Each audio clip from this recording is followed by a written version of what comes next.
사람들이 애동제자에게 기대하는 바는 방금 내린 신의 기운을 받아 신빨이 좋다라는 부분일 겁니다. 무속이 대중화된 요즘 검색 몇 번만으로도 알 수 있는 정보가 되었다 보니 점사 초보이신 분들도 일단은 애동제자부터 찾고 보는 경우가 많아졌습니다. 저는 좀 안타깝습니다. 무당이 점을 잘 보는지는 그저 만신이냐 애동제자냐 같은 단편적인 기준만으로는 판단할 수 없는 문제입니다. 신이 내린 게 다가 아니니까요. 몸주신의 기운이 얼마나 생생한가와 더불어 제자가 얼마나 기술을 수련했는가 또한 봐야 합니다. 신제자가 어떤 신부모를 만났는지, 또 신부모에게 어떤 기술을 계승받았는지, 신부모와 연이 끊긴 지 오래면서 미디어 매체에 의존해 얄팍하게 배운 애동은 아닌지 살펴보는 게 중요합니다. 오늘 찾아갈 애동제자분도 인천에서 이름난 신엄마에게 내림을 받았고 선대무당의 전통을 제대로 계승하셨다 하여 찾아갔습니다. 제대로 배운 애동제자는 뭐가 달라도 다른가? 궁금하신 분들 오늘 영상은 아무리 바쁘셔도 끝까지 보시길 추천합니다. 앞으로 점사를 보실 때 도움이 되실 겁니다. 진짜 잘 보는 점사란 무엇일까요? 신을 받고 제자의 길을 걷는 입장에서 마주한 문제를 알아차려주고 풀어줌으로써 도와주는 것입니다. 올바르고 잘 보는 점사를 찾으러 지금 출발합니다.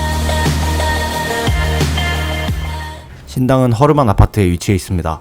간판도 현수막도 없어서 입구는 다소 폐쇄적인 느낌이 듭니다만 실내 분위기는 정갈한 편입니다. 먼지 한 톨 없는 신당, 가지런히 정리된 무구들, 깔끔하네라고 그냥 넘기려던 참이었지만 뒤늦게 벽을 보고선 흥미가 동했습니다. 벽에 탱화 대신 몸주신의 이름을 일일이 써서 붙여놓으셨더군요. 수많은 점집을 탐사하면서 애동의 신당도 많이 드나든 저희입니다. 애동이 이렇게 해놓은 건 충남 답사 이후로 오랜만에 봤네요. 선생님의 이런 디테일이 마음에 들었습니다. 제대로 배우신 선생님이라는 말이 과장만은 아닌 것 같네요. 이런 것도 신부모님이 가르쳐 주셨나 모르니 선생님께선 맞다. 자기는 무조건 배운 대로 한다라고 대답하셨습니다. 종종 그런 일도 있습니다. 신부모가 신제자에게 내림굿만 해준 채 아무것도 배우지 못하는 경우, 반대로 신제자가 신부모의 능력을 얕봐서 신부모의 가르침을 등한시하는 경우요. 이런 상황적인 부분조차 애동이 내뱉는 공수 하나로 파악할 수 있습니다. 못 배웠는지 잘 배웠는지는 공수의 깊이에서 티가 납니다.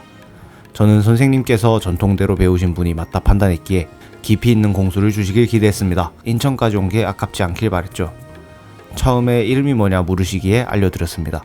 몇몇 분들은 이름을 알려달라 하는 무당은 가짜 무당이라고 생각하십니다만 그저 방식의 차이입니다. 이름을 말하는 건 무당의 몸주신에게 인사를 드리는 의례로 오래전부터 쓰인 전통 방식입니다. 이름을 말하는 동안 선생님께선 제 눈을 빤히 쳐다보시더니 대뜸 제 집안 사정부터 이야기하셨습니다. 굉장히 내밀한 부분을 콕 집어 이야기하였습니다. 당황스러웠지만 애동 특유의 직설적인 언사라 생각하여 그러려니 했습니다. 그 이후로도 저의 사적인 상황, 고민에 대해 줄줄 이야기하셨고 보고 들은 걸 머릿속에서 계속 정리하시느라 그런 건지 가끔 말씀을 멈추기도 했습니다만 괜찮았습니다. 전반적으로 자신있게 던지는 듯 하면서도 단어 하나하나를 신중하게 고르시는 게 느껴졌습니다. 여기까지의 느낌은 나쁘지 않았습니다. 다만 한 방이 부족한 느낌? 좀 더 깊이 있는 공수가 듣고 싶어서 저희 내부 사정에 관한 질문을 한번 드렸습니다. 그러자 꽤 구체적으로 상황을 풀이해 주셨어요. 나름 지침도 주셨고 애동은 모를 법한 단어를 섞어가며 공수를 주시기에 그 부분이 흥미로웠습니다. 10년 된 만신이나 알 법한 단어를 쓰시더라고요. 아무리 말문이 열린 애동이어도 신의 말씀을 제대로 전하는 건 어려운 일입니다. 신께 계속 기도드리고 신과 계속 대화하며 공부하는 애동이 아니라면 그 짧은 순간에 신이 말하는 본뜻을 간파할 수 있을까요? 신내림을 받은 지 1년밖에 안 되신 걸로 아는데 그 짧은 시간 동안 노력을 꽤 많이 하신 것 같습니다. 점사를 다 본 후 선생님의 인생이 궁금해져 몇 가지 질문을 드렸습니다. 제자가 된 계기가 이제 제가 작년에 신을 받았는데 갑자기 어느 순간 엄마 우리 고깃집을 차리자. 갑자기 제가 돌아가시고 얼마 안 있다가 고깃집을 차렸는데 한 달 동안, 2달 동안 정말 매출이요. 너무 잘 나오는 거예요. 줄 서서 먹었어요, 사람들이. 갑자기 하루아침에 손님이 다 뚝 끊기는 거예요. 정말 손님이 하나도 안 오는 거예요. 원래 제가 신을 받아야 되는 제자인 건 알고 살고 있었어요. 7살 때 처음 신이 왔고, 근데 이제 그 길을 안 가려고, 눈물 날라 그러네, 또.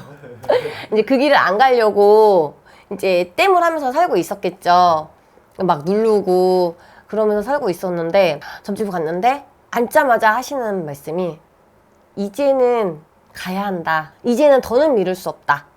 근데 이제, 그래도 이제 나는 끝까지 안 가고서는, 그때부터 돈으로 풍파를 시키는 거예요. 한 4달 사이에 빚더미에 앉아버린 거예요. 4달 사이에. 그랬는데도 제가 나는 끝까지 안 가.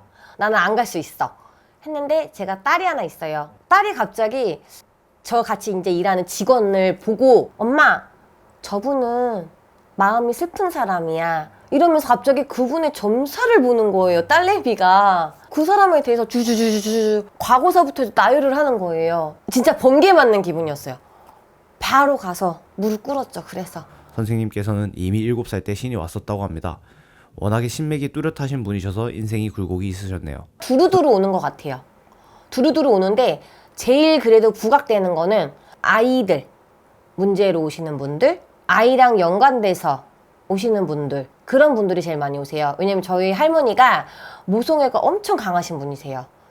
그렇기 때문에 모성애가 없는 분들이 오면은요 진짜 따끔하게 혼이 나요. 아, 저 이혼할 건데 제가 안 키웠으면 좋겠어 이러면은요 불같이 화를 내세요. 그러면서 정신 차리게 눈물 쏙 빼놓고 그러면서 잘못했다고 아이 제가 키우겠습니다 이렇게 다시 마음을 바뀌고 가시는 분도 계셨고, 이런 식으로 아이가 대학을 가고 싶어 하는데 본인이 원하는 대학을 자꾸 못 간다, 어떻게 하면 좋겠냐, 이래서 기도해가지고 그쪽으로 길을 열어준 적도 있었고.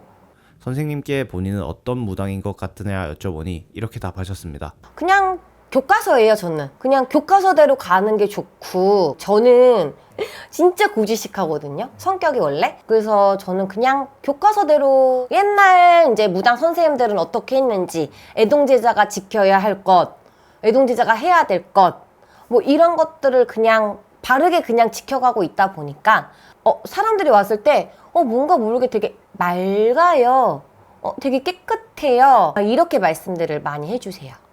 마지막으로 선생님께 사주나로와 함께할 의향이 있으신지 여쭤봤는데요. 선생님께서는 애동제자가 지켜야 할 것 중 하나가 돈을 벌더라도 신령님께 바치는 것이라며 지금은 금전 활동보다는 신령님들께 집중하고 싶다며 완곡히 거절하셨습니다.